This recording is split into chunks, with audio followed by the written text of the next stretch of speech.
sommes donc, on explore comme chaque semaine la paracha, et émergence d'Abraham, émergence du monothéisme.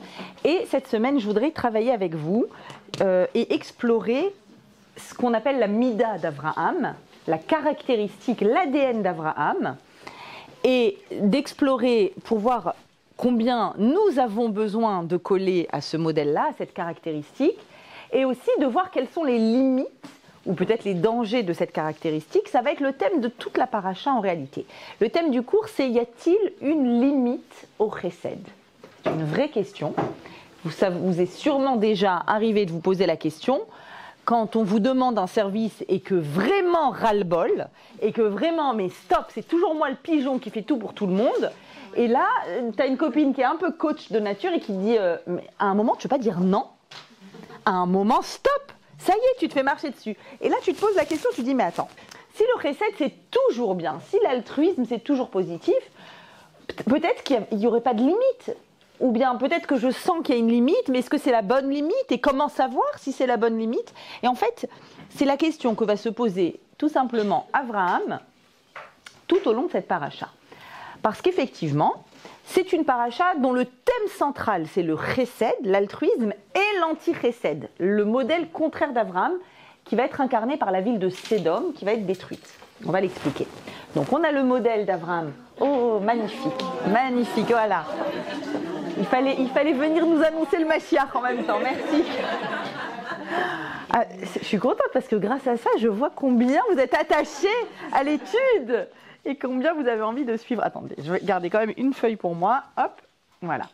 Et il y en a peut-être d'autres qui vont encore arriver. Tenez, une pour deux, voilà.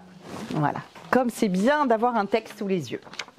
Alors, donc, effectivement, le thème central d'Abraham, c'est le chesed. On le représente par le chesed. C'est aussi la première sphira, c'est-à-dire la première sphère. Vous savez qu'en Kabbalah, il y a 7 sphères successives.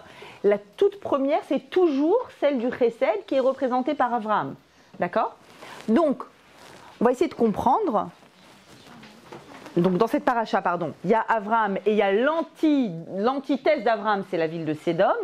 Et Abraham va être mis à l'épreuve de nombreuses fois concernant son attitude naturelle d'altruisme et de chesed.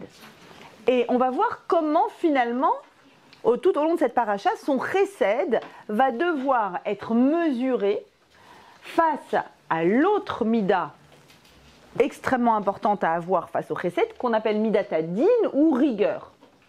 D'accord? Donc vous percevez déjà qu'un bon chesed, c'est un chesed qui est accompagné de la deuxième mida qui est incarnée par son fils Yitzhak, midat hadin. Mais on va voir comment la paracha nous amène à cette réflexion. Et tout d'abord, on va poser les jalons.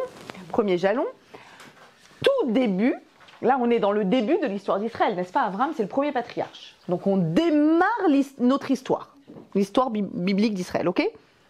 Tout début, toujours, commence par un épanchement, commence toujours par une profusion, par un don, quel que soit le début qu'on voit. Le début de Bereshit, on va commencer par ça. Vous allez me dire, vous n'y étiez pas, théorie du Big Bang, comment ça a vraiment commencé tout ça.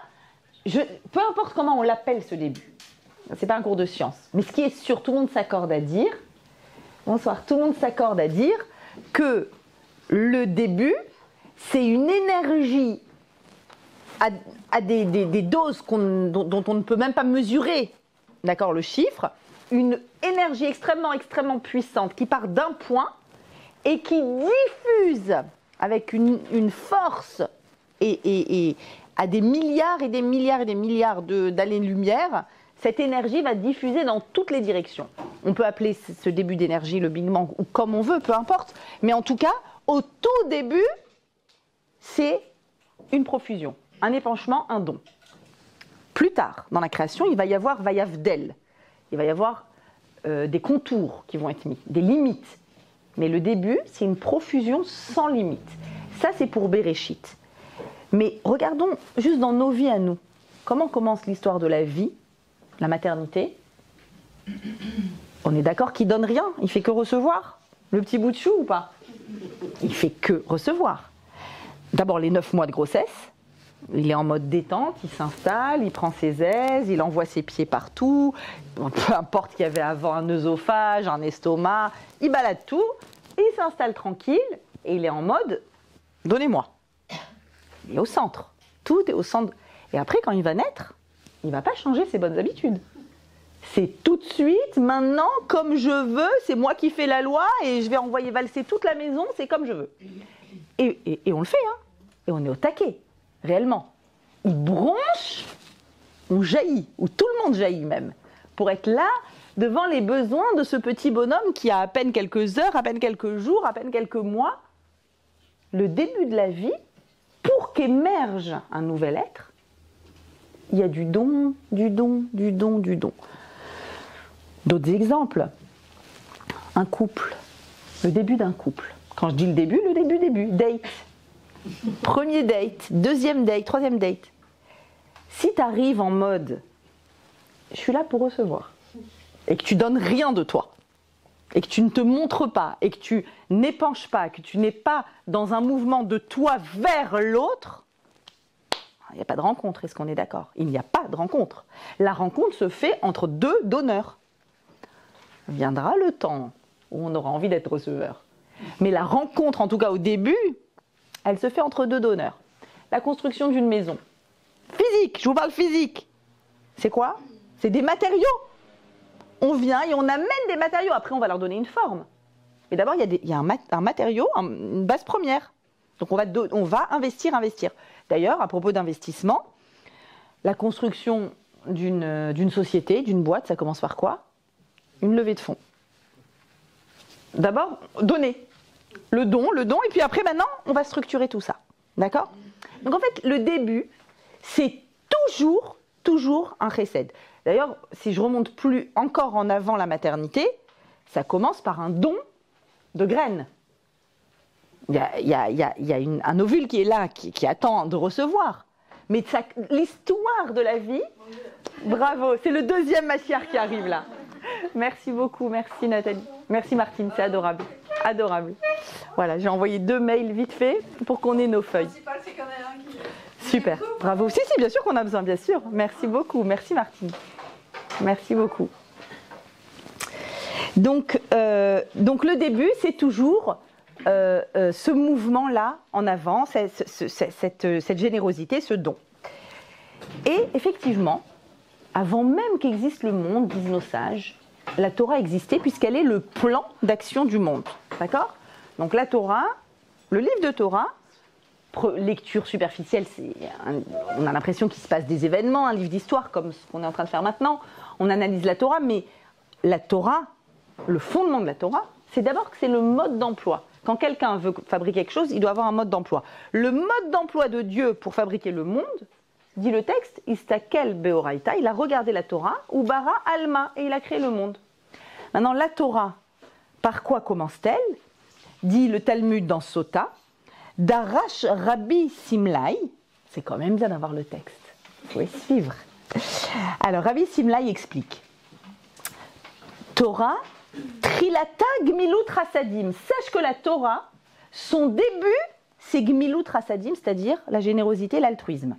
Vesofa, et la fin de la Torah, du rouleau de Torah, Gmilut Rasadim, c'est aussi la générosité. Dirtiv, comme il est écrit, Vayas Hashem Elohim le Adam ou le Ishto Kutnot Or, Dieu a fabriqué pour Adam et Ève des tuniques de peau au tout début, et à la fin, il y a l'enterrement de Moïse, qui est fait par Dieu lui-même. Bref, le Talmud dans Sota nous dit, la Torah, de bout en bout, tu veux savoir ce qu'elle est, de bout en bout du chesed. C'est l'origine de tout. Bien entendu, là aussi, à l'origine de tout, il y a un mouvement de chesed. Et effectivement, ça va être l'objectif d'un individu de 0 à 120 ans. Un grand objectif à se fixer, c'est de pouvoir réussir, à contrario des animaux qui ont été créés pour avoir un instinct de survie. Nous avons bien sûr un instinct de survie, bien entendu, mais nous avons un deuxième instinct qui nous pousse à nous tourner vers l'autre, à découvrir son besoin et à être là pour lui apporter ce dont il a besoin. Et je dis que c'est un mouvement de 0 à 120 ans parce qu'on aime bien, je crois que c'est dans un midrash qui est écrit que quand le bébé homme, le petit homme arrive sur terre, la particularité du bébé, c'est qu'il a les poings très très fermés, tellement fermés qu'on peut même lui faire le test là à la maternité. Les poings du bébé sont fermés. Étrange. Pourquoi? Pour être ouverts. Pourquoi ils sont fermés? Et alors les sages disent, parce que dès qu'on arrive sur terre à l'âge de 0, on est en train d'attraper. Donne. Juste donnez-moi. Je suis là pour tout avaler.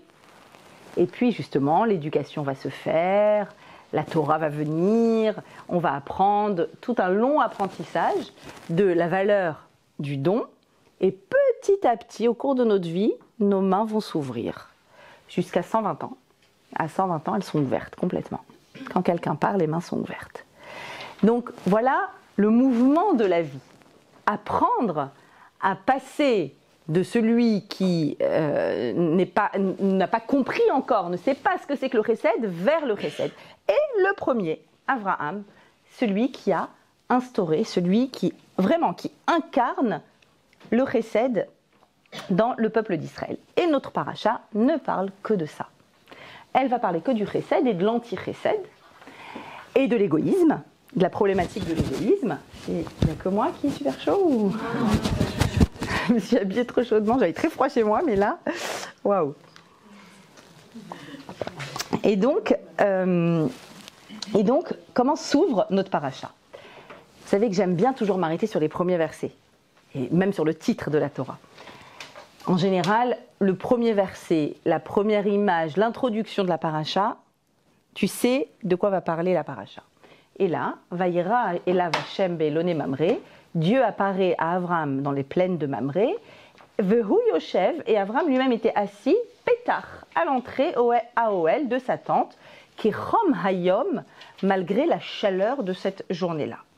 Il élève ses yeux et il voit, voici 3 hommes qui s'approchent, et il les voit, Vayaratz likratam, il court à leur rencontre depuis l'entrée de sa tente, Vaishtachu artsa, il se prosterne et il dit: mes maîtres, si je trouve grâce à vos yeux, ne passez pas votre chemin.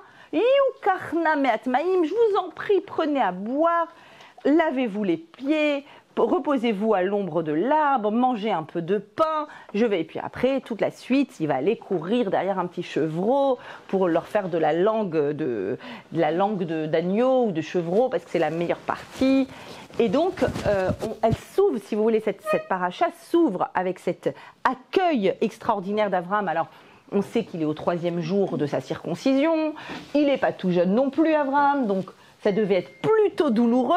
Et d'ailleurs, le Midrash va nous dire, mais oui, c'était tellement douloureux que ce jour-là, il faisait shrana total dehors, donc pas un chat dehors, et lui, non, il est à l'entrée de sa tente, en train de dire, mais comment ça se fait qu'il n'y a personne? En fait, il était très inquiet qu'il n'y ait pas de passage. Pourquoi? Parce qu'il était très inquiet, en faisant la circoncision, que ça le coupe de l'endroit des personnes parmi lesquelles il vivait, avec lesquelles il était en grande relation, puisque son rôle, je vous avais déjà expliqué plein de fois, c'est Mister Bet Rabad, Abraham.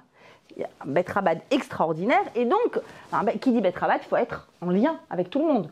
Il avait peur que le fait d'avoir, entre guillemets, une infirmité dans son corps, on dit que les gens le disent, mais attends, rien à voir avec toi.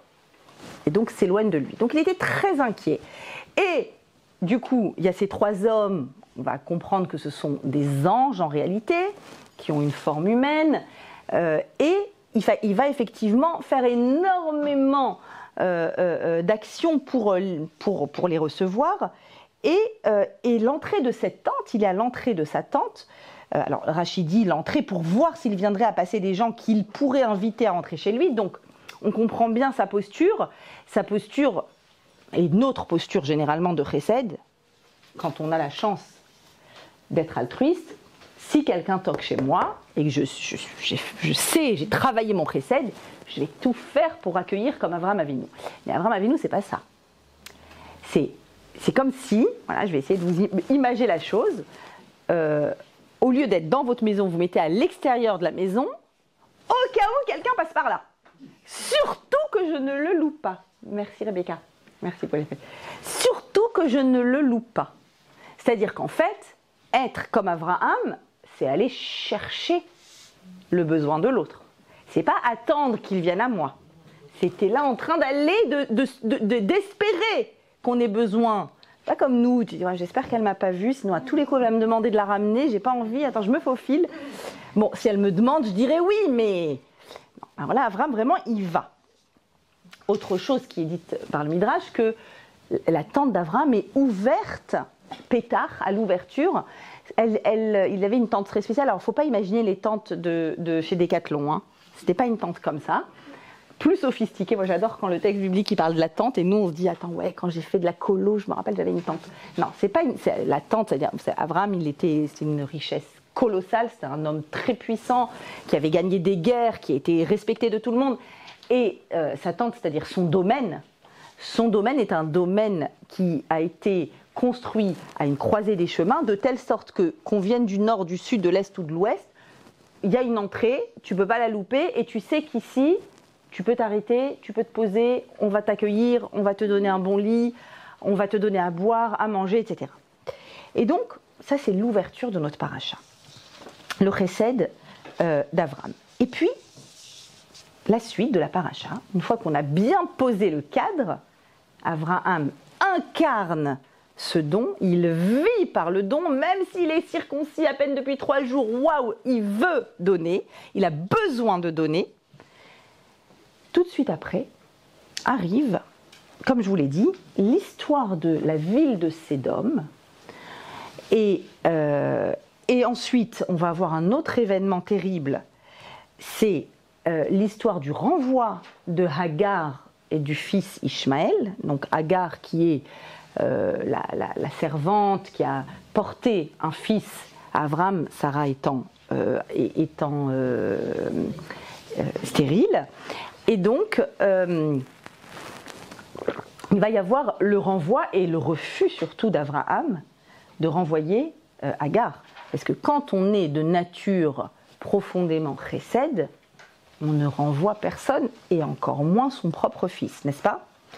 Et donc, on va voir Sédom d'abord, où c'est une ville qui a légiféré par principe, ils ont intellectualisé la chose, ils ont légiféré l'anti-altruisme, l'anti-générosité. Ensuite, on va voir Hagar, elle, c'est pas par principe, elle n'y arrive pas. On va voir la réaction d'Hagar avec son fils Ishmaël quand il manque d'eau, qu'elle ne peut pas lui donner à boire. Elle a bien envie d'imiter Abraham. Elle a bien envie, elle aussi, d'être dans la générosité, mais elle n'y arrive pas. Donc on va essayer un petit peu à travers elle d'explorer la difficulté avec l'égoïsme.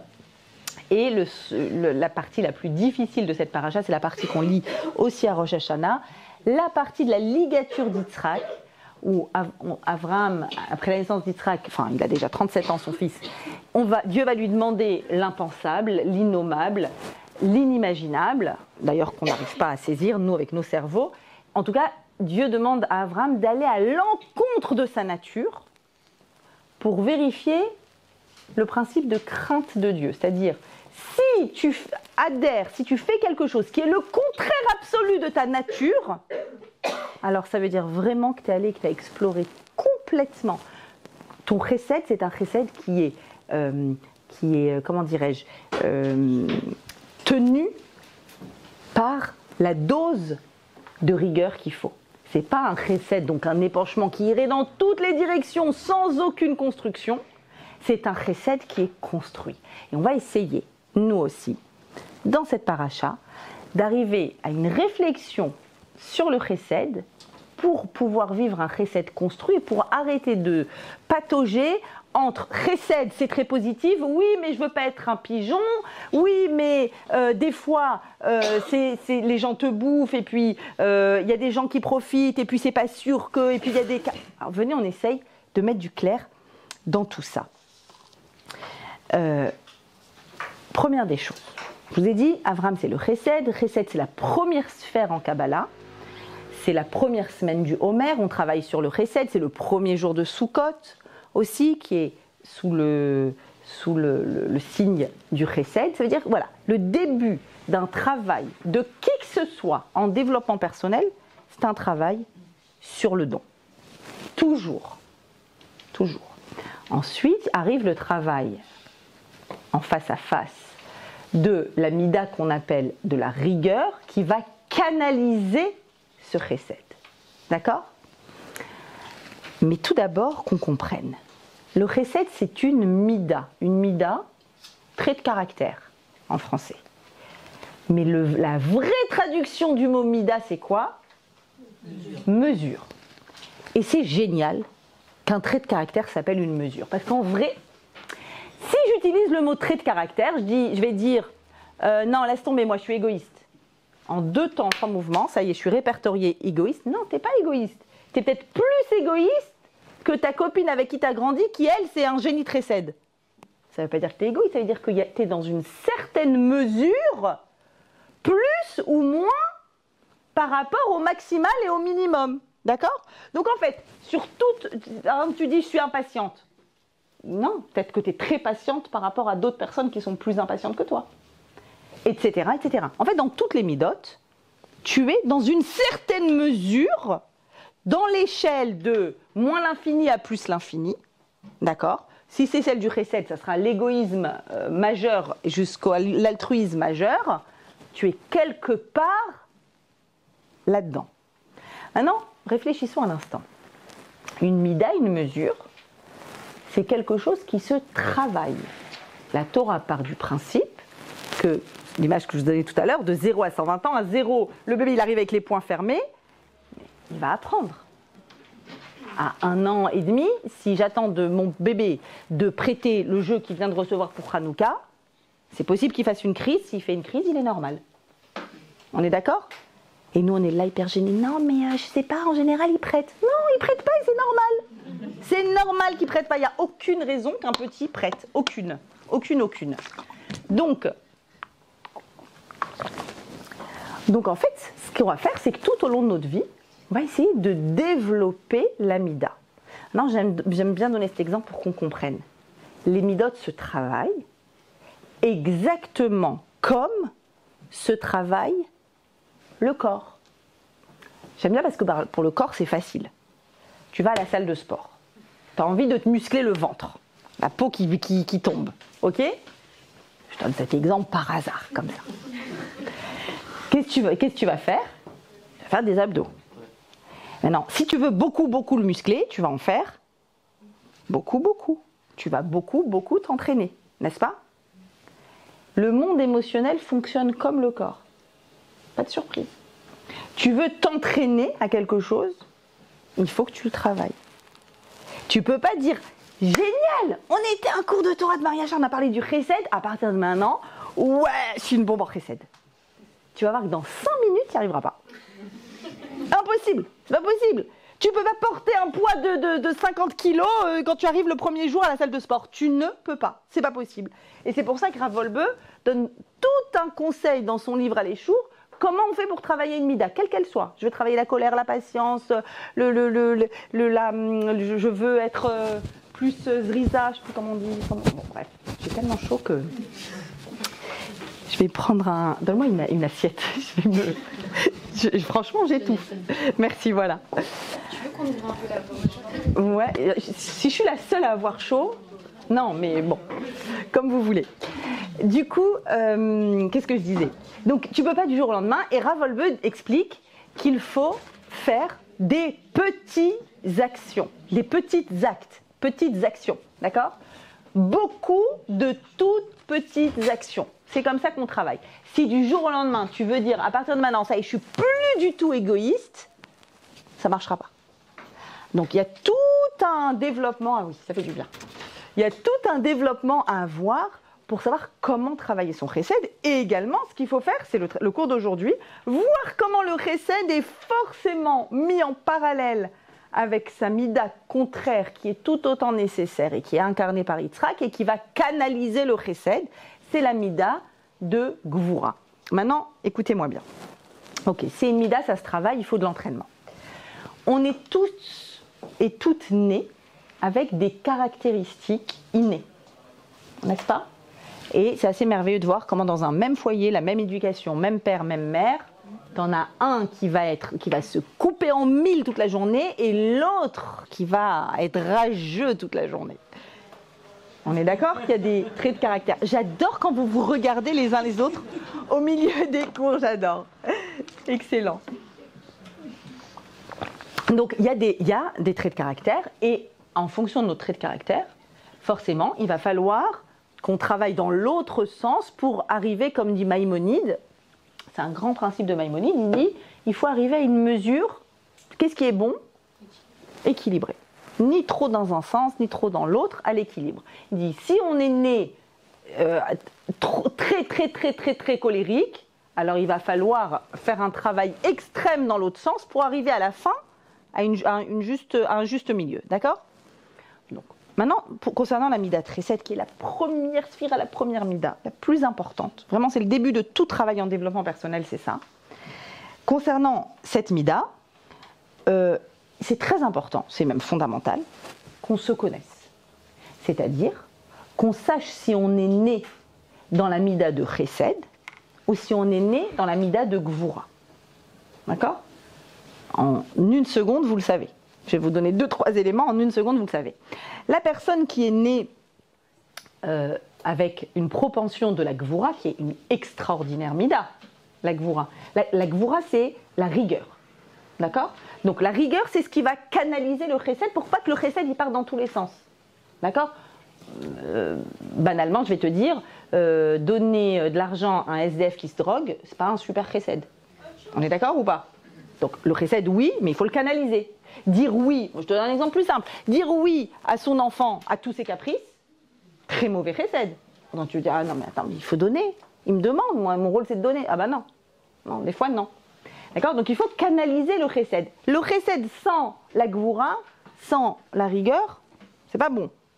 Le monde pour exister, il y a eu une propulsion de particules, d'énergie, et ensuite ces particules d'énergie ont été canalisées.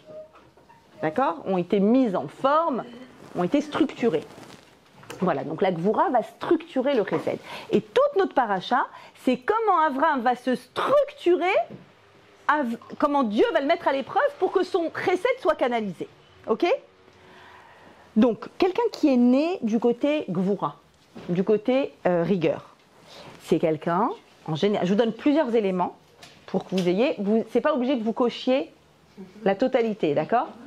Alors, on est évidemment, vous avez compris, puisque c'est une mesure, donc il y a certains éléments dans lesquels vous êtes dans le Chesed et d'autres dans la Gvura, mais si vous êtes plus dans la checklist de la Gvura, c'est que c'est plus ça, et inversement, d'accord? C'est clair? Donc, une personne qui est plus Gvura, c'est une personne qui va être très disciplinée, par nature. Elle se lève à l'heure, elle est toujours à l'heure quand elle a un rendez-vous, voire en avance. C'est souvent une personne qui n'est pas trop dépensière, en tout cas qui a son budget, qui est strict, qui est clair, organisé. C'est une personne qui est fiable. C'est une personne qui a beaucoup de facilité à dire non. Beaucoup de facilité. C'est-à-dire, l'enfant, il vient, il demande, a priori c'est non, et si je trouve des bonnes raisons, ça sera peut-être oui. Mais a priori, c'est non. Est-ce que je peux, maman? D'accord? Donc, voilà, c'est quelqu'un qui est vraiment... d'un autre côté, du fait que c'est une personne qui est organisée, disciplinée, donc elle s'inscrit à la salle de sport, elle y va tous les jours, ou presque. Voilà, organisée, fiable. Maintenant, c'est quelqu'un aussi avec qui, quand on va parler avec cette personne, ça va être dur de dialoguer. Si elle est sûre d'avoir, il n'y a pas beaucoup de nuances, ou difficile d'avoir les nuances. Non, c'est comme ça, je te dis, je l'ai vu, je sais, c'était comme ça. Et là, tu essayes de dialoguer. J'ai un enfant qui est Midat Adin complètement. Je me retrousse mes manches avant de dialoguer. Et j'essaye, voilà, d'amener l'idée de la nuance. Donc la nuance, elle est difficile parce que c'est 0 ou 1. C'est blanc ou noir, souvent. À l'inverse, vous avez compris, la personne qui est plus du côté du Chesed, c'est une personne qui a une grande capacité d'adaptabilité, qui se fait à toutes les situations, qui est très malléable, très facile comme ça, mais pas discipliné, mais peut-être plus dépensier, très généreux, surtout avec les autres, qui va toujours dire oui. qui va se marcher dessus, qui va se laisser marcher dessus, qui va avoir beaucoup de mal à mettre des limites, beaucoup de mal à dormir à l'heure, beaucoup de mal à se lever à l'heure, à être à l'heure, d'accord ?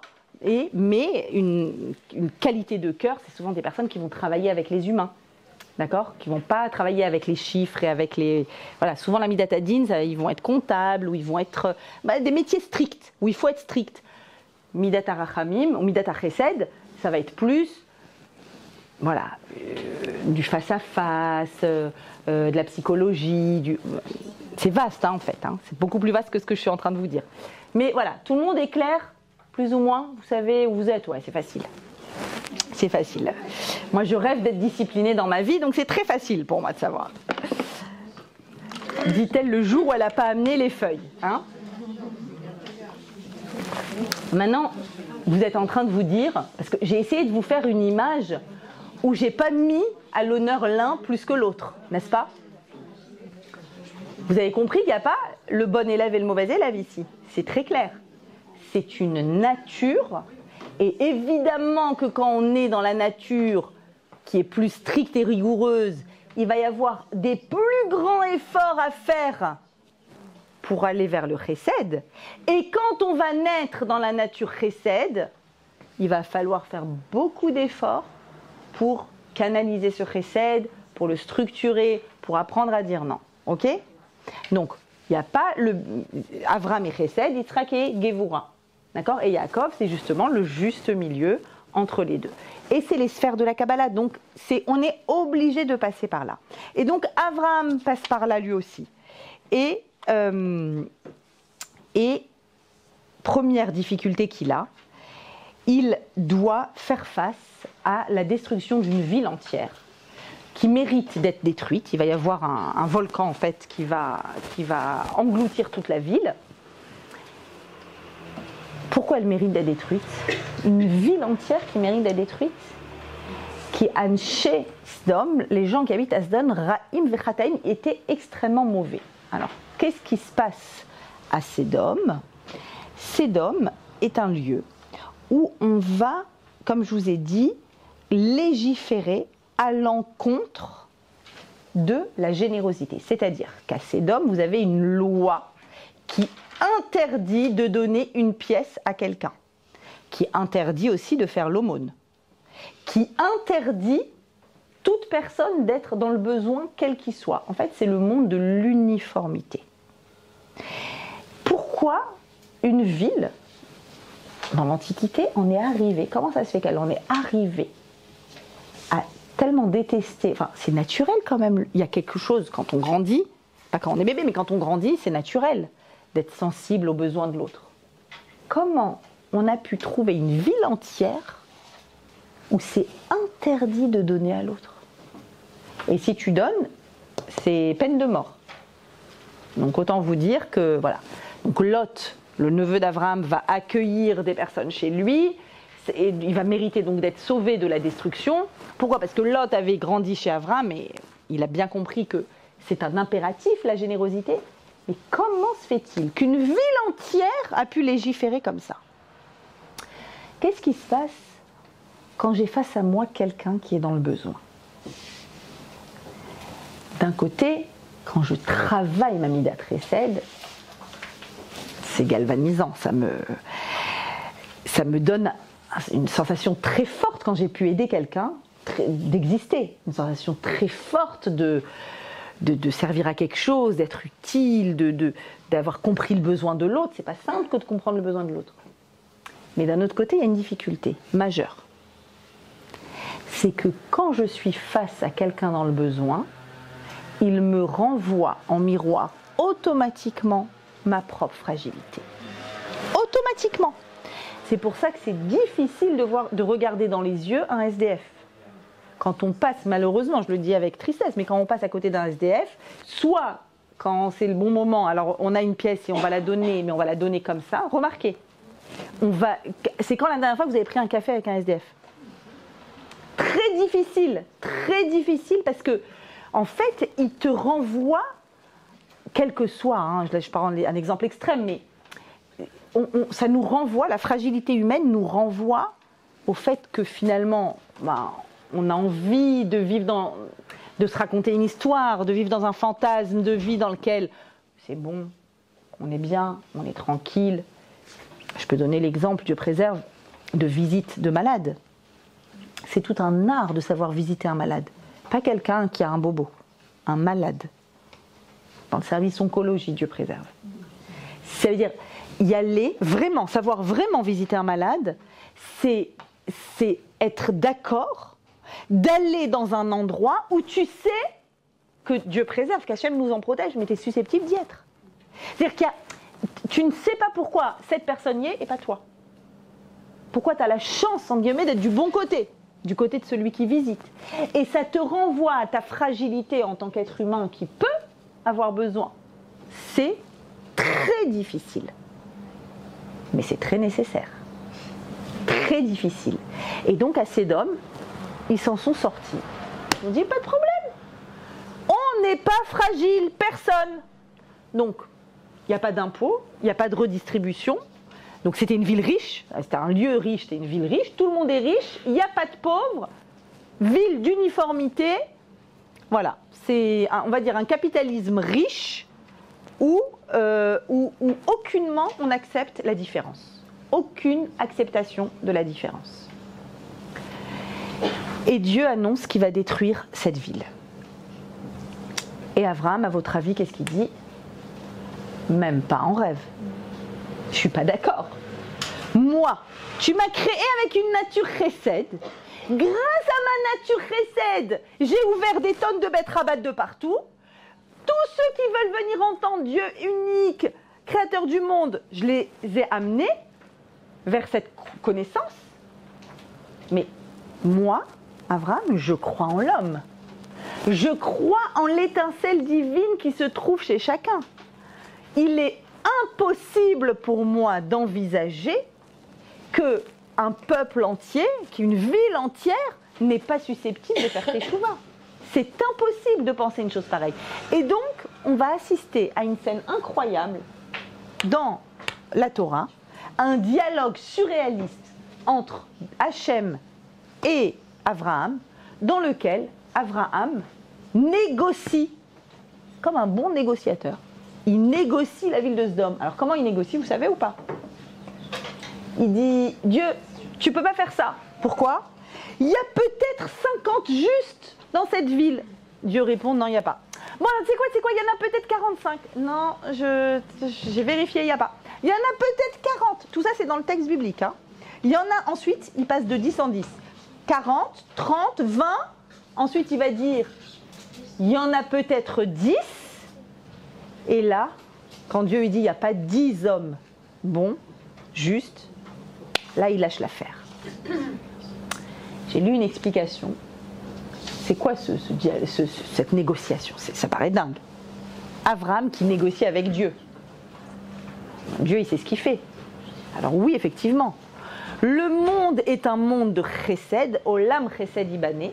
Le monde se construit sur le chesed. Une ville qui légifère contre le chesed, elle n'a pas lieu d'exister. Et c'est quoi ces chiffres? 50. 50 juste, c'est la gematria, la valeur numérique du mot Ha-Adam. Ha-Adam, l'homme, ça veut dire le modèle humain. Ok, peut-être qu'il n'y a pas des gens qui se comportent bien, mais il y a sûrement un modèle humain, ils sont conscients qu'il existe un modèle humain positif. Non, il n'y a pas. 45, valeur numérique de Adam. Alors, il y a peut-être un homme, un seul, qui va émerger. Puis, le chiffre 40. 40, c'est toujours le chiffre de la conception, d'accord? De la création, le 40. 40 semaines de grossesse ou 40 jours jusqu'à ce qu'il y ait un fœtus, 40 années dans le désert. 40, c'est la création. Et donc, 40, Abraham est en train de prier, il dit, peut-être qu'aujourd'hui, il n'y a personne de juste, mais peut-être que dans le futur, il va y avoir la naissance d'un juste. Comment est-ce qu'on peut décider, non, ils ne valent pas le coup? Peut-être va naître quelqu'un. Puis, 30. 30, c'est la valeur numérique du lamed. Lamed, c'est l'apprentissage. C'est-à-dire qu'Abraham, il vient, il dit, ok, je vais aller là-bas, je vais monter une école de chesed. je vais monter le resto du cœur. J'y vais, je monte et je prends le risque. Je vais leur apprendre. T'as pas compris que quand c'est institutionnalisé, ça y est. Il y a même plus, on peut même plus pénétrer l'apprentissage là-bas. Puis 20, c'est la valeur numérique de CAF. CAF, c'est la main tendue. Alors, il espère trouver une main tendue là-bas. Et 10, c'est la valeur numérique de Yud. Yud, c'est l'étincelle divine chez chacun. C'est-à-dire qu'à la fin de sa négociation, Avram, il dit « Je ne peux pas croire qu'il n'y ait pas une étincelle divine, même chez le plus grand rachat, qui à un moment va se réveiller et va être généreux. » Donc, on a ici, le passage qu'on a ici, c'est à cause de moi que tout le monde a froid maintenant. Je suis en train de capter. Non, mais c'est bon, ça va. Je suis désolée. Non, mais en même temps, il faut faire du chesed, donc... C'est juste qu'on avait mis dans le dos. C'est bon, Rebecca, t'inquiète, c'est bon. C'est bon, aucun problème. Et donc, on a ici Sédom, une ville qui va devoir, avec beaucoup de difficultés, aider Abraham à canaliser son chesed. Abraham, c'est le chesed à tout va et à tout prix.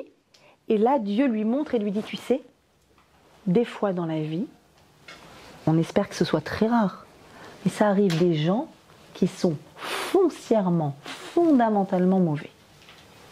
Et même toi, Abraham, il faut que tu apprennes à accepter ça. Difficile apprentissage numéro 1. Difficile apprentissage numéro 2. Sur ordre de Dieu, qui intervient quand Sarah veut renvoyer Agar qui se comporte mal avec elle, et surtout Ishmaël qui devient un danger pour Yitzhak. Yitzhak est né, Ishmaël, elle le repère en train de jouer, soi-disant il joue à l'arc et la flèche, sauf que c'est un vrai arc et une vraie flèche, et que la flèche elle est passée là de Yitzhak. Donc elle comprend qu'il y a une problématique, elle comprend qu'il va falloir protéger, et c'est ce qui arrive souvent aux femmes quand tout d'un coup il y a un élément extérieur qui nous inquiète, qui vient perturber l'harmonie familiale, et on se dit, il va falloir que je prenne des dispositions, et en même temps, il y a une petite voix à l'intérieur de nous qui dit, mais ça se fait pas. Mais ça se fait pas de renvoyer quelqu'un, ou ça se fait pas de réagir en coupant un lien ou une relation. Là, il en va justement du futur d'Yitzhak. C'est ça, canaliser le chesed. Et donc, elle exige d'Abraham. Abraham, il dit quoi, évidemment? On lui dit, tu vas renvoyer Agar et Ishmaël. Qu'est-ce qu'il dit, Abraham? Même pas en rêve. Moi, Abraham, qui inclut tout le monde, mon propre fils, alors ok, il s'est mal comporté, je vais l'éduquer. Je vais lui apprendre. Je crois en l'homme, dit Abraham. Dieu, il intervient. À chaque fois que je parle de ça, je vous dis, c'est la voix qu'on rêve toutes d'avoir dans nos maisons. Abraham, elle a raison. Écoute-la. Il écoute, elle s'en va, et là, terrible événement. Elle se perd dans le désert, il n'y a plus d'eau, son enfant est déshydraté, et hallucinant. Le texte de la Torah dit, elle prend l'enfant, elle le pose sous un buisson, et elle va loin, et elle dit, va teshev la mineged, elle s'assoit à l'opposé, à la distance d'un trait d'arc, en se disant, je ne veux pas voir mourir cet enfant. Elle parle de son enfant. Et ainsi, assise du côté opposé, mineged, opposé, regardez comme la Torah insiste, elle élève la voix et elle se met à pleurer. Dans une situation, le cours que j'ai donné à Rosh Hashanah, je ne vais pas le répéter, mais en gros, elle s'est mise dans une situation d'échec. Elle s'est posée en victime. D'accord ? Elle s'est posée en victime. Mais ce qui est intéressant ici, c'est que on ne comprend pas ce qui lui arrive. On ne comprend pas ce qui lui arrive. C'est-à-dire, c'est terrible, il n'y a plus d'eau et ton enfant est déshydraté. Quelle maman dit « je ne veux pas le voir » ? C'est impossible. C'est surréaliste. C'est-à-dire qu'ici, en fait, on a affaire à Agar qui est... Alors, contrairement à Sédom où on a institutionnalisé l'antidon. L'homme se suffit à lui-même. T'as des besoins, tu remplis tes propres besoins. Personne n'est là pour remplir tes besoins à toi. contrairement à Sédom, elle a grandi dans la maison d'Abraham, elle connaît le chesed, mais elle est bouffée par une nature égoïste. Bouffée. C'est-à-dire que Al-Er'e, oh là là, qu'est-ce qui m'arrive? Il est en train de m'arriver un truc. J'ai été renvoyée, je repars en Égypte et moi je veux pas voir, c'est horrible, je veux pas. Mais en fait le sujet c'est pas toi. C'est pas toi le sujet là. Pourquoi tu parles que de toi? Le sujet c'est ton enfant. La seule chose que tu as à faire c'est à te tourner, à être là.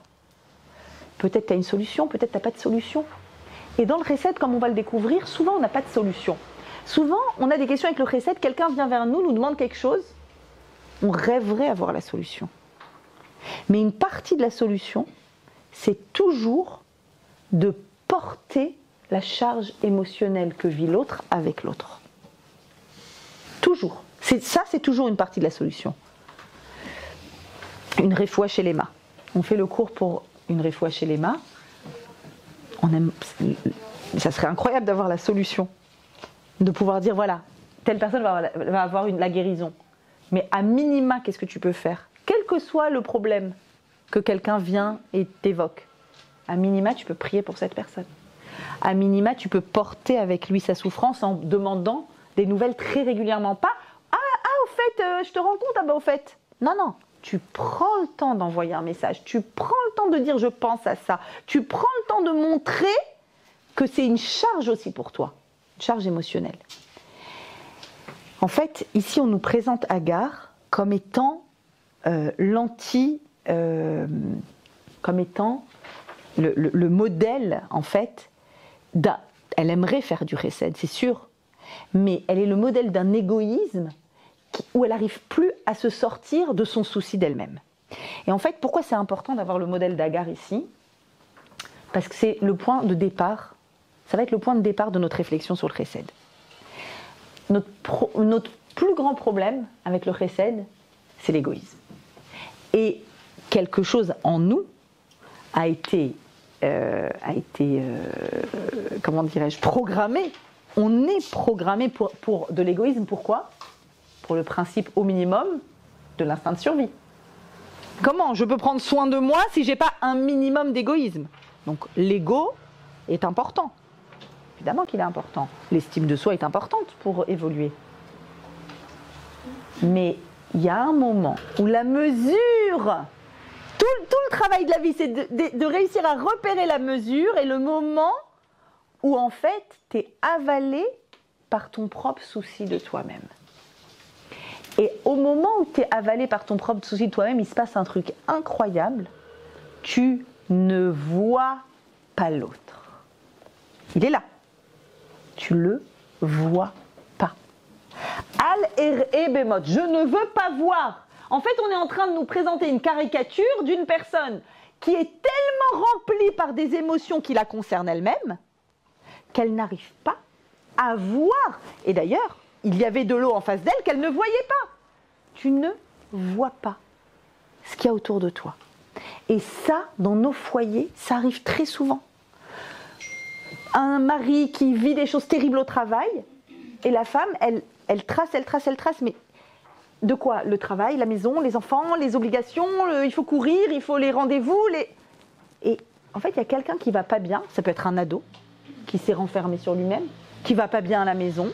Alors on voit des petites choses, oui j'ai vu qu'il mangeait moins bien, j'ai vu qu'il est beaucoup dans sa chambre, mais c'est normal à l'adolescence. Attends, c'est pas possible que dans notre environnement proche, il y ait quelqu'un qui aille pas bien et qu'on l'ait loupé. C'est pas possible. C'est impossible cette chose. Et donc ça commence par quoi? Ça commence par un premier mouvement dans lequel tu arrêtes d'être tout le temps occupé par toi et tes bobos. Et en fait, c'est dans la tête.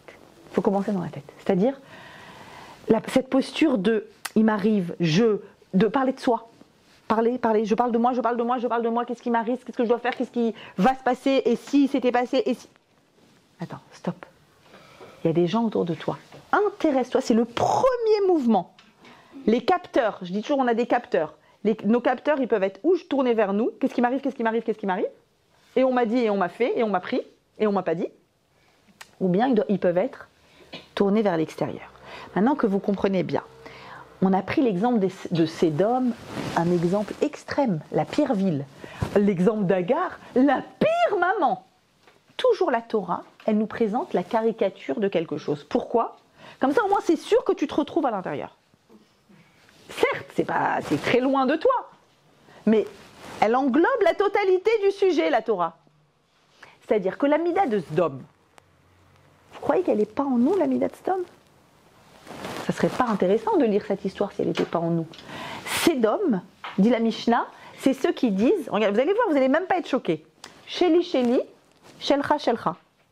Ce qui est à moi est à moi, ce qui est à toi est à toi. Ça va ? Hein ? C'est pas hyper choquant.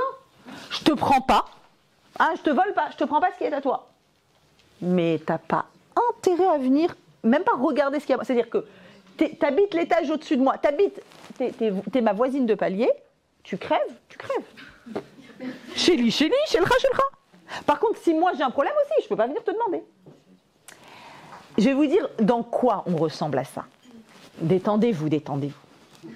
Mais quand même, que ce soit intéressant, que ça nous fasse bouger. Dans quoi on ressemble quand même un peu à ça. Par exemple, je l'invite si elle m'invite. La liste des invités. Arrêtez, vous connaissez ça quand même. Attends, combien ils nous ont invités, chérie, la famille Cohen, ils nous ont invités à la bar mitzvah. Je pose une question. Quel rapport ? Soit cette personne, c'est quelqu'un que tu affectionnes sincèrement, il y a de la sincérité à l'intérieur de toi, et ça te fait sincèrement plaisir de la voir, et donc c'est sûr que tu as envie de l'inviter parce que ça te fait plaisir, et parce que tu as un échange fertile. Soit c'est pas le cas, elle t'a invité, et c'est pas le cas. C'est triste, mais c'est pas le cas. Tu peux pas inviter tout le monde. Pareil pour les cadeaux. Ils ont donné combien comme cadeau ? Mais quel rapport ? Toi, tu sais ce que tu donnes en général, comment tu veux donner, de quelle façon, est-ce que ça sera un vrai cadeau, est-ce que c'est une enveloppe, est-ce que c'est toi, c'est ta marque. Sois singulière, sois toi, sois juste toi. Et sans parler je sais aussi qu'il y a par exemple quand il y a des mariages, alors ça me fait rire, ça arrive qu'il y ait des mariages où c'est des personnes qui sont pas qui n'ont pas les mêmes moyens, qui se marient ensemble. Et là, moi je m'occupe des couples, hein, donc je suis un peu au courant de les dessous des mariages. Heureusement qu'ils ne sont pas visibles, heureusement. Et donc des fois il y a des histoires pour décider de quel type de mariage on va faire. Et du coup, vous pouvez avoir une famille qui est beaucoup plus aisée et qui va dire « Ah nous on fait comme vous. Ah on s'aligne à ce que vous faites. » J'ai pas compris. C'est ton enfant que tu maries. C'est ton fils. Ton problème c'est quoi ? Ton problème c'est qu'on vienne te prendre, c'est quoi ton problème ? Ça devrait être indépendant. Chaque personne, Akadosh Baruch Hu lui donne une bracha. C'est indépendant de ce qui est en face. Ou inversement. Vous savez quoi ? Même, j'ai même pas pensé, mais il y a le côté inverse. Des personnes qui vont s'endetter de folie pour pouvoir être à la hauteur de la famille. J'allais dire adverse. Ça n'a pas de sens.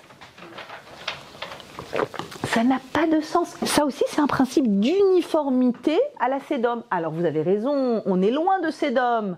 Parce que nous, on nous fait de la tzedaka, parce qu'on aide les associations, Et c'est merveilleux, heureusement. Mais ça reste utile de réfléchir à cette idée d'uniformité. Et si, pour une fois, je vous balance ça comme ça, réfléchissez cette semaine. Qu'est-ce qui se passerait dans votre vie si vous faisiez les invitations que vous voulez faire, les cadeaux que vous voulez faire, si vous investissiez dans vos amitiés, dans vos rencontres, même les invitations de Shabbat, les rencontres, en fonction de vos émotions sincères, en laissant vos émotions sincères s'exprimer. Vous avez une semaine pour me donner la réponse. Je veux une réponse. Bon, c'est peut-être utopique, mais non, moi je suis certaine qu'on peut être de plus en plus sincère, authentique et réel en fait. C'est un désir d'être vrai, d'être réel. Et donc, continuons une seconde, je cherche juste. Hop, voilà. Alors.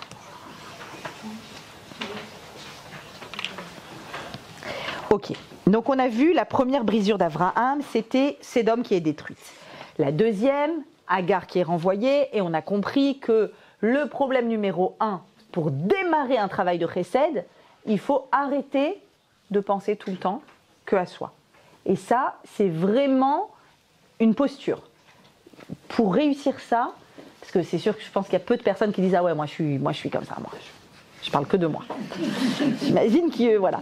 Donc, le petit conseil, avec votre meilleure amie ou sœur, enfin les mères, elles sont rarement objectives, mais surtout les mères juives, mais une personne très proche, je pense que ça vaut le coup de poser la question. Comment est-ce que tu me perçois déjà? Est-ce que tu me perçois plus din ou plus chesed? Maintenant, est-ce que quand on est ensemble, quelle est la place que je te laisse? Est-ce que suite, comme ça, si vous arrivez du jour au lendemain de vous poser cette question à votre copine, elle va dire attends, viens, je te prends rendez-vous chez un psy. Alors non, il faut juste dire j'ai été à un cours où on a parlé de ça et ça m'intéresse de réfléchir à cette idée. J'ai envie de savoir, est-ce que tu sens que je te laisse vraiment de la place, à toi ou à d'autres? Ouais, peut-être plus facile, à d'autres. Ou est-ce que j'envahis tout? Des fois, un truc, je suis sûre que vous connaissez ça, que vous aussi vous avez dans votre liste de contacts la copine que vous aimez bien, mais c'est un peu embêtant parce que quand vous l'appelez, vous avez un truc à lui dire et vous n'arrivez pas. Ça parle. Et en fait, tu dis, non mais je t'ai appelé pour, non mais je voulais te dire, non mais en fait, non mais une seconde, tac.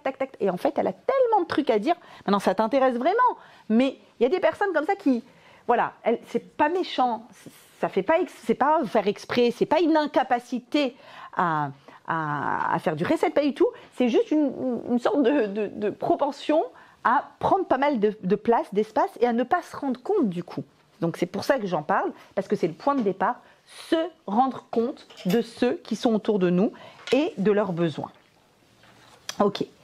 Et effectivement, comment, à partir de ce démarrage-là, quelques éléments, je vous livre quelques éléments de Rav Wolbe, comment travailler le chesed. La première des choses, dit Rav Wolbe, 3 semaines de réflexion, 3 semaines, avant de commencer à travailler. Juste de la réflexion. Vous passez en revue tous les jours pendant 3 semaines les personnes de votre entourage et vous vous posez une question. Qu'est-ce qui manque à cette personne? Maintenant, on a tous des manques. Le manque, ça peut être du temps, ça peut être des moyens financiers, ça peut être le contact d'un avocat, ça peut être de la Torah dans la maison, ça peut être une amie, ça peut être... Il nous manque à tous et toutes quelque chose. Quand on fait la bracha harona, on dit Boré nefashot rabot vechesronam. Hachem, il a créé Boré nefashot rabot, plein d'âmes, vechesronam et leur manque. Ça veut dire qu'au-dessus de chaque tête, là, on va faire une petite bande dessinée, on va imaginer une petite bulle au-dessus de chaque tête. Et dans cette bulle, il y a écrit quoi? Ce qui me manque. Moi, il me manque un khatan. Moi, il me manque une oreille attentive. Une oreille attentive, quelqu'un qui m'écoute. Moi, il me manque un bon ophtalmo. Et moi, il me manque du temps pour faire du sport. Et moi, il me manque quelqu'un qui me motive à aller à un cours de Torah. Et moi, etc., etc. Vous avez compris que le chesed, c'est pas du tout prêter de l'argent ou donner à une... C'est pas ça le chesed. Ça, c'est la partie visible de l'iceberg. Le chesed, c'est un monde entier qui commence par cette réflexion-là. Qu'est-ce qui manque à ceux qui sont autour de moi? 3 semaines, dira Wolbe. Et il dit que d'expérience, il a fait ce travail avec une yeshiva entière d'élèves. Les gens, au bout de 3 semaines, sont venus et ils avaient un papier avec le nom de chaque ami de chambre, etc. Vide. Rav, comment on fait? Votre travail, il ne marche pas. On n'a pas trouvé. Il a dit, mais comment c'est possible? C'est certain, tout le monde a un manque. Comment se fait-il que vous n'y arrivez pas? Alors, ils ont réfléchi à cette notion, ils se sont dit, en fait, on n'arrive pas à imaginer le manque de l'autre s'il ne le verbalise pas. Et même quand il le verbalise, parce que l'idée c'était de comprendre, de deviner, en fréquentant une personne, de quoi cette personne elle a besoin dans la vie. Et ils ont dit, mais même quand toutefois on arrive à découvrir qu'est-ce qui manque à quelqu'un, vous savez ce qu'on découvre? Que ce qui est commun. Ah, j'habite en Israël, ma famille me manque, elle est en France. Ah bah, ma famille me manque, toi aussi ta famille te manque. Mais sinon, si c'est pas un manque que moi-même j'ai expérimenté, je n'arrive pas à l'imaginer. Donc le premier travail, c'est celui-là. De quoi ont besoin les personnes autour de moi? Enfin, le premier, c'était de sortir d'une parole centrée sur soi, bien sûr. Ensuite, le deuxième travail que nous encourage Rav Wolbe à faire, il appelle ça He'arat Panim, j'adore. He'arat Panim, c'est mettre de la lumière sur son propre visage. He'arat Panim, c'est sois pas mchon. Sois pas mchon. Pourquoi c'est pas Tisha B'Av? On te dit bonjour, tu dis ouais, ça va? Ouais, ça va, non, laisse tomber, c'est compliqué. Non, mais ça va.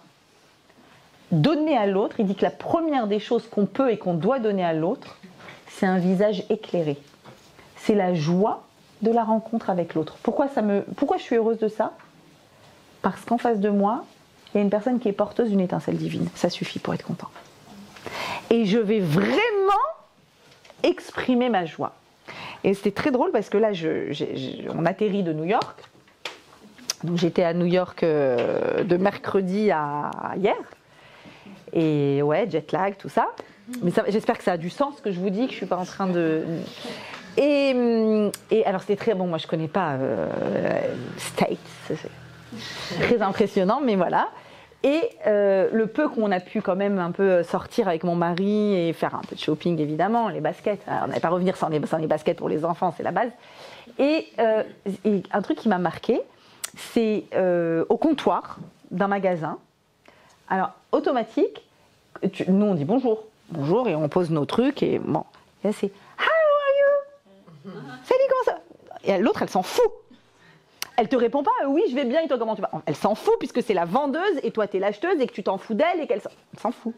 Mais le bonjour, c'est le « Hi, super !» Hyper excité comme ça, en mode « Ouais, super, je te vois !» Mais en fait, tout le monde est d'accord que tout le monde s'en fout. Et voire même une vendeuse qui me dit yes my love, et j'ai envie de lui dire mais je suis pas ta love quoi, je te connais même pas. Non, alors très culturel, d'accord, hyper culturel d'être en mode ah, mais vous avez compris que c'est pas de ça qu'on parle, c'est pas ça He'arat Panim, ça c'est je sais pas comment le dire, c'est une culture où ils sont extravertis, mais en vrai c'est un faux extraverti, enfin de ce que j'ai vu, hein. Après j'aime pas quand on arrive à des conclusions trop vite, t'as vu 3 jours, t'as cru que t'as compris, mais il y a un truc forcé, voilà, ça se sentait, le côté forcé il se sentait en tout cas. C'est pas ça He'arat Panim, d'accord?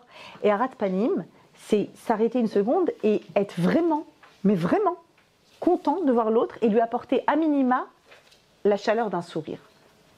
La chaleur d'un vrai shalom, d'un vrai bonjour.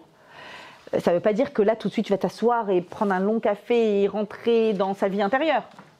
Mais à minima, dire à cette personne, tu comptes.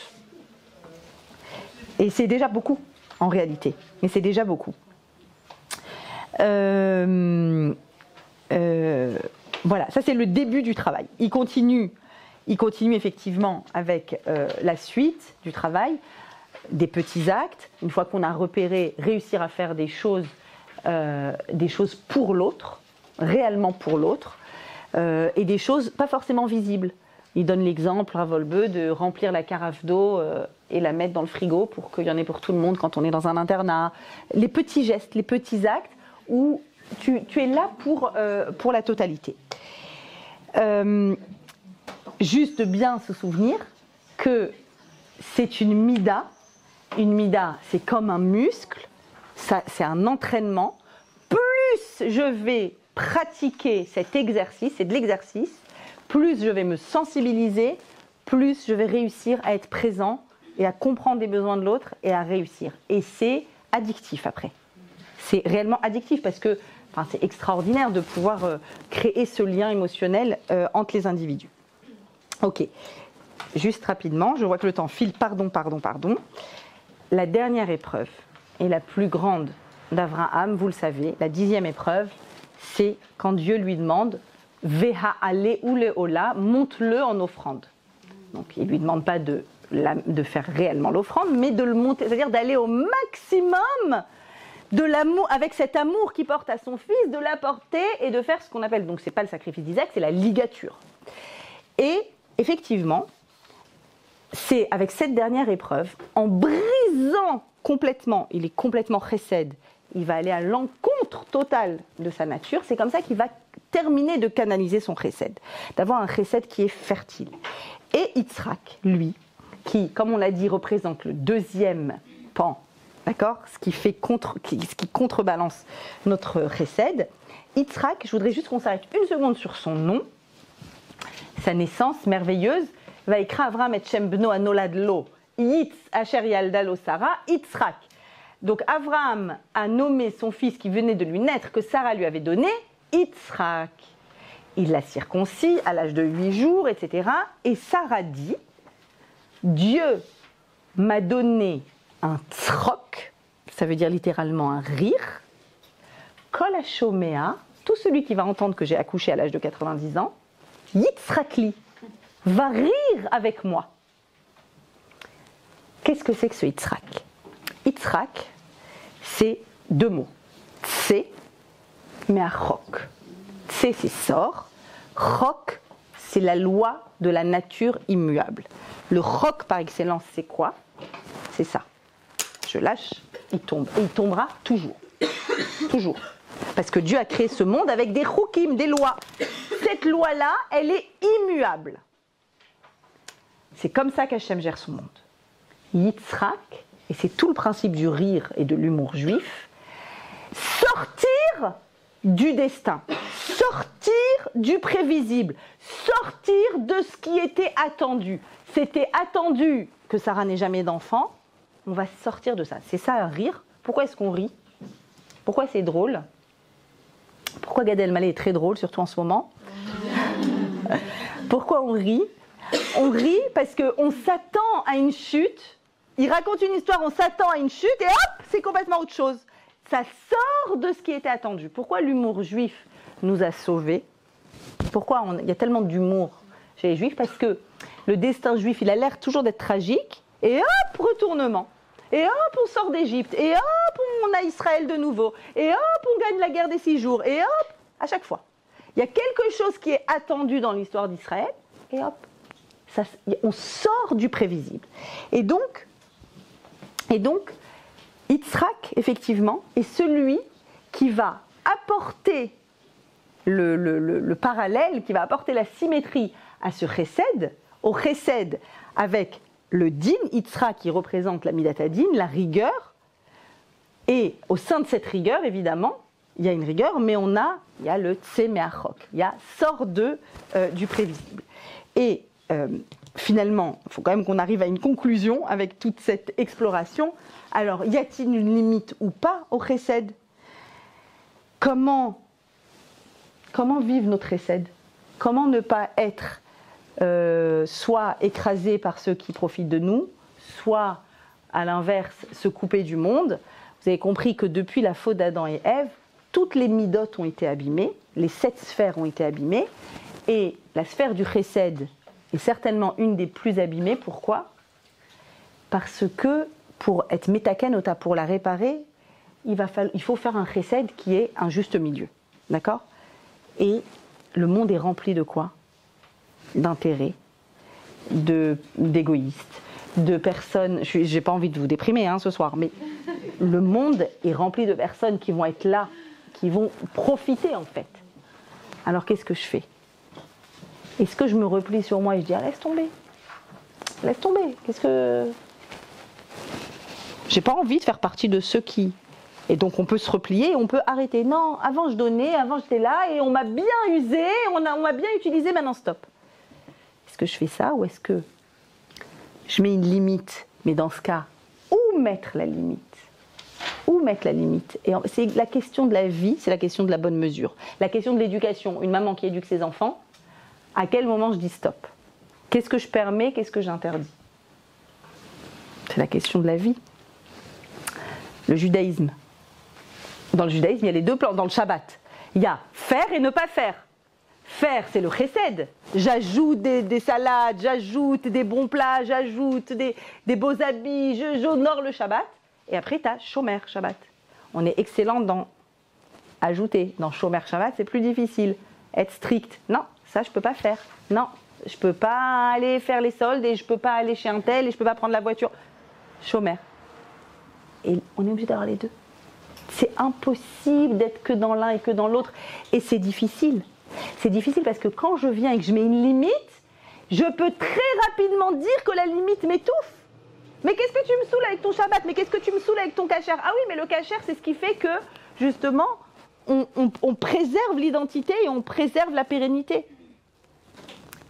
Et encore, toujours, cette mesure-là, à trouver la juste mesure. Comment faire? Alors en fait, je crois, il me semble qu'en fait la limite, évidemment qu'il y a une limite au chesed, mais que c'est une limite qui est évolutive. Je suis arrivée à cette conclusion. C'est-à-dire qu'à un moment de ma vie, quand je sens que je me force, il faut se forcer. C'est ça, travailler un muscle, ça fait transpirer, on est d'accord. Donc le chesed, tu te forces, ça te fait transpirer, d'accord. Je me force, et tout d'un coup, il y a un moment où tu sens que ça touche à ton intégrité. Tu sens que c'est en train de manger ta consistance, ton être. Tu dois t'arrêter et tu dois rester et continuer le chesed à ce niveau-là. C'est ta limite de maintenant. De maintenant. Et puis ensuite, elle peut encore bouger. Un mois après, un an après, un an... Peu importe. Chacune, tu essayes et tu dis non. Maintenant, je vais voir. Parce que des fois, on est là et on se compare. On dit attends, ma copine, mais d'où elle reçoit comme ça et ça débarque chez elle et ça rentre et ça sort. Et là, tu dis, moi, j'aurais pas pu. Tu dis, peut-être je vais tenter. Comprenez que c'est un domaine où tu peux pas te calquer sur d'autres attitudes. Est-ce qu'on est d'accord? C'est impossible. Toi, tu as ta propre intégrité. Il y a des choses que tu peux faire, il y a des choses qui te sont difficiles à faire. Mais ce qui est sûr, c'est qu'on doit toujours être dans une zone qui n'est pas la zone de confort, qui est la zone qui dépasse un peu la zone de confort. Tu te dépasses un petit peu, mais pas de telle sorte à bouffer ton intégrité. Je vais prendre un exemple. On a fait hier soir la soirée de Rachel Imenu. Ok? Quand c'est la période de Rachel Imenu, à chaque fois, j'entends des cours, d'autres intervenants, etc. Et toujours ce qui sort sur Rachel Imenu, magnifique, c'est quoi Vatranout? C'est quoi Vatranout en hébreu? Elle cède, elle a cédé sa place. C'est bien de céder, c'est bien de céder. Bon, les enfants, les petits à l'école, c'est bien, c'est mignon, on leur apprend à céder. Maintenant, je vous pose la question. Rachel, entre nous, elle a cédé sa place? S'il y en a une qui ne cède pas, c'est Rachel. Jusqu'à maintenant, elle pleure. Hachem lui dit non, arrête de pleurer. Non, j'arrête pas de pleurer, je continue de pleurer jusqu'à ce que tous les enfants reviennent en Israël. Elle n'est pas vatranite. Rachel, elle n'est pas vatranite. Elle ne cède pas. Elle a compris qu'il fallait que Yaakov, bon, toute l'histoire. Quand on arrivera à Vayetse, je vous réexpliquerai toute l'histoire. D'accord? Je ne vais pas vous spoiler avant, quand même. Mais, en fait, qu'est-ce que je veux dire par là? Je veux dire que y a des bonnes concessions et il y a des mauvaises concessions. La bonne concession, concéder, c'est bien. La bonne concession, elle émane toujours d'une force intérieure. Tu es tellement consistante, tu es tellement remplie, tu connais ta place, tu connais ta valeur. Donc tu n'es pas en danger quand tu laisses ta place. Une mauvaise concession, c'est quoi? Elle provient d'une dévalorisation.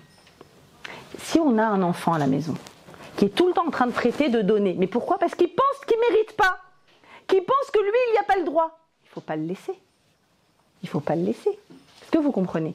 C'est-à-dire qu'une mida, il faut toujours la travailler avec beaucoup de nuances et beaucoup de soins. Le chesed, concéder, c'est faire chesed à quelqu'un, d'accord? C'est pour ça que je vous donne l'exemple de Rachel. Le chesed, il est toujours extraordinaire. Toujours, il faut toujours se dépasser, il faut sortir de sa zone de confort en chesed. Il faut être capable de plus que ce qu'on croit être capable.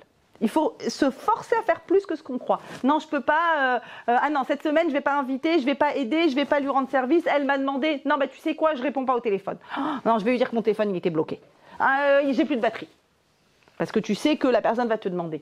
Sors de ta zone de confort. Fais un peu plus.